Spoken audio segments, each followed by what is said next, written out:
અને કાતો મારા જાદવની ભક્તિમાં તને ભૂલ થઈ ગઈ બાબે. આજ એક મના એક તના થઈને બેહી જેવા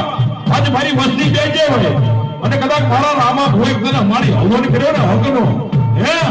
અને એકદમ ભગવા ભેગ ને જો ખમા નો કે ને તો મારી જાદવના કહો હવેલી દેવનો